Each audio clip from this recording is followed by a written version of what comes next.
Bismillahirrahmanirrahim. Assalamualaikum warahmatullahi wabarakatuh. Alhamdulillahirabbil alamin. Assalatu wassalamu ala asrafil anbiya'i wal mursalin wa ala alihi wa ashabihi ajmain, amma ba'du. Pertama-tama marilah kita panjatkan puja dan puji syukur kehadirat Allah Subhanahu wa taala yang telah memberikan kita rahmat hidayah sehingga kita dapat berkumpul di sini dalam keadaan sehat walafiat. Sholawat serta salam tak lupa kita haturkan kepada junjungan kita Nabi Agung Nabi Muhammad Sallallahu Alaihi Wasallam yang kita nantikan syafaatnya di yaumul kiamah. Hadirin jamaah salat isya dan taraweh yang dirahmati Allah, menghitung nikmat yang telah Allah berikan adalah sebuah pekerjaan yang sangat sulit. Bagaimana tidak, Allah Subhanahu wa taala mengatakan bahwa jika seorang hamba yang ingin menghitung nikmat tersebut, maka tidak akan sanggup menghitungnya. Allah Subhanahu wa taala berfirman dalam surat An-Nahl ayat 18, Wa in ta'udu nikmatallah la tuhu innallaha la ghafurur rahim. Dan jika kamu menghitung nikmat Allah, niscaya kamu tidak dapat menghitung jumlahnya.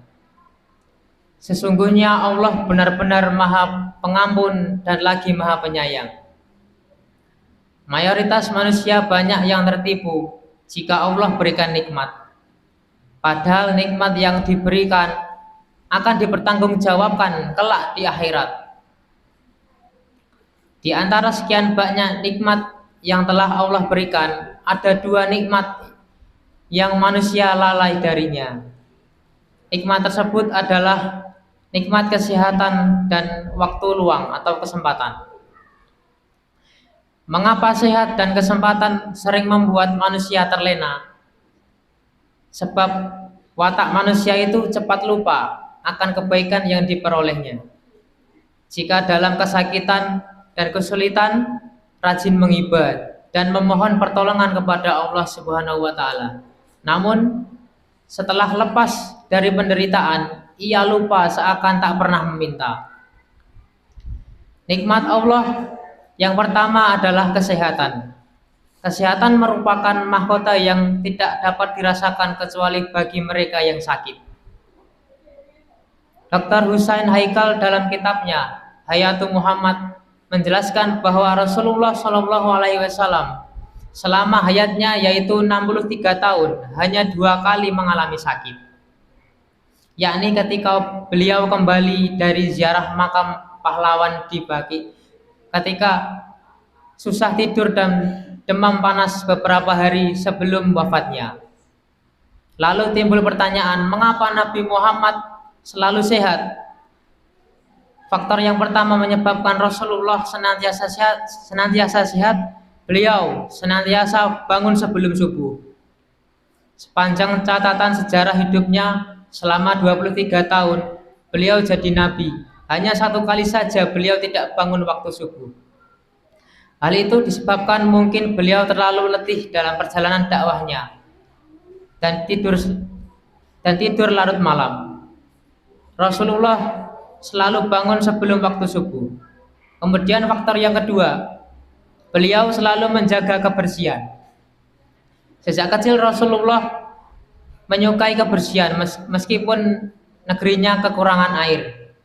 Dan ketika diangkat menjadi Rasul, makin besar perhatiannya kepada kebersihan.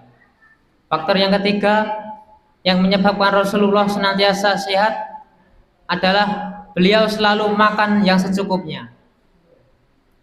Dalam mengatur porsi makan, Rasulullah mengajarkan sepertiga untuk makan, sepertiga untuk nafas, dan sebagaimana tercantum dalam hadis riwayat Tirmizi. Makan memang merupakan salah satu syarat untuk hidup. diperlukan untuk hidup, tetapi manusia hidup bukan untuk makan. Manusia yang hidup hanya untuk makan, maka menurunlah nilainya seperti hewan. Dengan mengisi perut hingga muncul rasa kenyang yang berlebihan dapat mengakibatkan kemalasan dan banyak tidur sehingga mengakibatkan melalaikan ibadah kepada Allah Subhanahu wa taala. Hadirin jamaah salat Isya dan tarawih yang dirahmati Allah. Kemudian nikmat yang kedua adalah kesempatan atau waktu. Kesempatan atau waktu adalah modal utama manusia. Apabila tidak diisi dengan kegiatan yang bermanfaat, waktu akan berlalu dengan sia-sia. Berapa banyak dari kita disibukkan dengan gadget, dengan media sosial yang menghabiskan banyak sekali waktu yang sebenarnya bisa kita gunakan dengan hal-hal yang lebih bermanfaat. Belum lagi kita berkecimpung pada hobi yang tidak jarang hanya membawa kesenangan sementara, yang lebih banyak mudarat. Waktu merupakan hal yang sangat penting bagi seorang manusia, khususnya seorang muslim. Bahkan secara umum Allah seringkali bersumpah atas nama waktu, walaupun secara khusus ada waktu-waktu tertentu. Misalnya waktu duha, waktu asar, dan lain sebagainya. Ini menunjukkan bahwa waktu merupakan hal yang sangat berharga dalam realitas kehidupan. Maka sangat penting bagi kita untuk mengetahui betapa pentingnya waktu yang sedang kita jalani. Karena waktu bagai pisau bermata dua. Jika kita tidak memanfaatkan dengan hal-hal yang bermanfaat, maka waktu kita akan terhabiskan dengan hal-hal yang tidak bermanfaat atau bahkan membawa mudarat. Kita akan mengerti bahwa setiap orang sering tidak mensyukuri nikmat. Ketika sehat, orang lupa sakit. Begitupun kesempatan.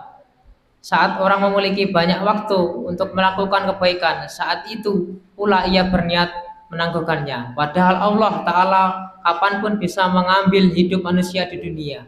Maka kenikmatan berupa kesehatan, kesempatan yang sering melenakan manusia harus diwaspadai supaya tidak terjebak pada sikap menyia-nyiakan nikmat.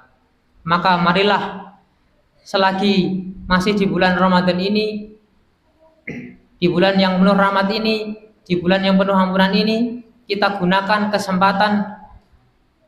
kesempatan ini untuk memperbanyak amal kebajikan sebagai bekal di hari kemudian. Semoga Allah Ta'ala selalu membimbing kita, memberikan pertolongan pada kita untuk tetap istiqomah di jalannya. Demikian itu saja yang dapat saya sampaikan. Kurang lebihnya mohon maaf. Wassalamualaikum warahmatullahi wabarakatuh.